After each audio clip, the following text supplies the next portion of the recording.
Bonjour mes amis investisseurs, aujourd'hui je vais vous montrer comment diversifier votre portefeuille en Asie. C'est le continent qui possède la majorité des pays émergents en développement en ce moment et qui possède aussi autant de sociétés de technologies que les États-Unis. Bienvenue à la chaîne Club des Valeurs. Je suis Michael Ravaneda, je suis brésilien, ingénieur, analyste financier et dans cette chaîne je parle d'investissement à long terme. Pour continuer à recevoir mes vidéos, n'oubliez pas de liker, de vous abonner et aussi activer la petite cloche qui est ici en bas. Si vous l'activez, vous allez recevoir toujours mes nouveaux partages. Donc le sujet d'aujourd'hui, c'est les marchés asiatiques. Les marchés qui s'est récupéré beaucoup plus rapide de la pandémie et va avoir un niveau de croissance beaucoup plus élevé que les autres continents. C'est ça l'attendu du marché et des principaux fonds d'investissement du monde.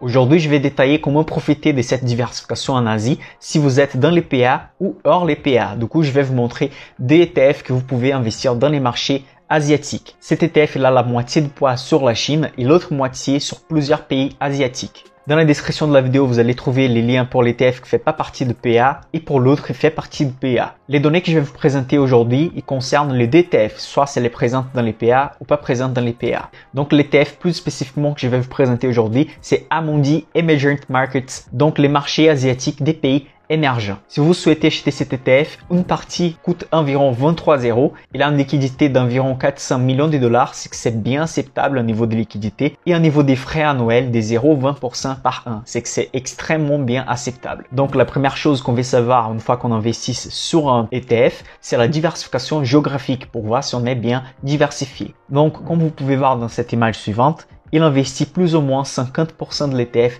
dans les marchés chinois. Ensuite, on a le marché de Taïwan, la Corée, l'Inde. Ensuite, on a la Malaisie et l'Indonésie.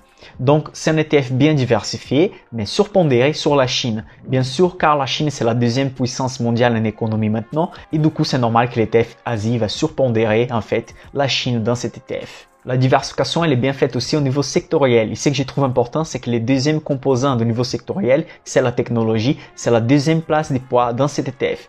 Comme vous pouvez voir dans l'image suivante, vous pouvez voir que la consommation discrétionnaire pèse 23%, l'information et la technologie 22%, la communication et services 14%, les finances 14% et les autres secteurs pèsent moins de 6%. Donc c'est un ETF qui considère beaucoup de la technologie dedans aussi, c'est que je trouve que c'est très intéressant. Si on analyse les top 10 des sociétés présentes dans cet ETF, elles vont peser plus ou moins 35% de l'ETF. Vous pouvez voir dans l'image suivante en fait qu'Alibaba, c'est les concurrents d'Amazon en Asie, pèse environ 10%. Ensuite, on a Tencent Holdings avec 8%. On a Taiwan Semiconductor avec 7%.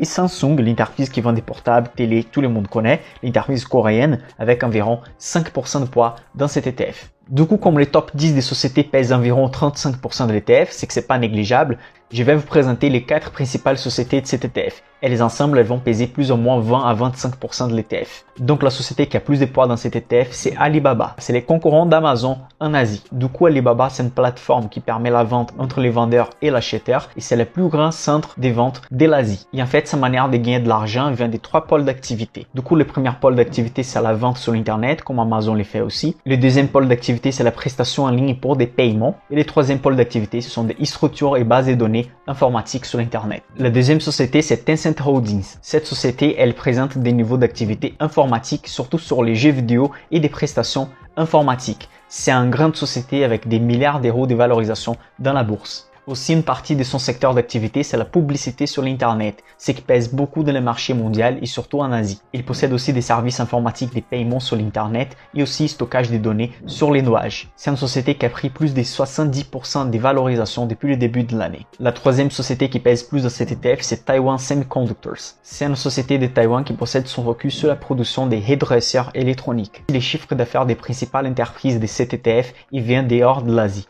Donc on a une bonne diversification aussi de l'origine du chiffre d'affaires. Et la quatrième société, c'est une entreprise coréenne, c'est Samsung. Tout le monde connaît les concurrents des Huawei, des Apple, etc. Ça soit pour la production des télé-imprimantes ou des portables, Samsung c'est un géant mondial. Si on parle des rentabilités et données historiques de cet ETF, comme vous pouvez voir dans l'image suivante, depuis 2012 jusqu'à 2020, la rentabilité accumulée c'était de plus de 100%. Ce qui fait une rentabilité annualisée de plus ou moins 9%. Si on regarde la rentabilité accumulée les 5 dernières années, c'est d'environ 55%. même si on considère la chute pendant la pandémie, car la récupération était déjà très rapide et elle se trouve dans les positions de valorisation plus élevées qu'avant la crise Corona. Si vous pensez qu'investir dans les marchés émergents c'est très risqué et très volatile, pour cet ETF c'est pas le cas. Comme vous pouvez voir dans l'image suivante en fait, donc les CAC 40, investir sur les entreprises françaises c'est plus volatile qu'investir dans les marchés asiatiques. Car en fait, quand on investit dans les marchés asiatiques, les chiffres d'affaires viennent de plusieurs endroits du monde entier et on est sur plusieurs pays, donc ça fait diminuer un peu la volatilité. Si on analyse les critères pour choisir un ETF, j'ai déjà fait une vidéo spécifique par rapport à ça, vous pouvez cliquer ci-dessus.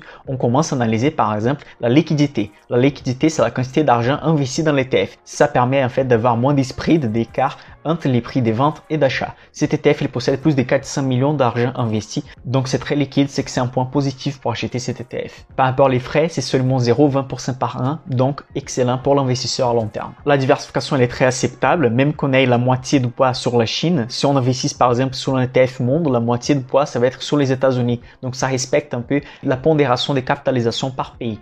Aussi, les niveaux des secteurs, il est très bien diversifié. Le quatrième point d'un critère pour choisir un ETF, c'est la transparence.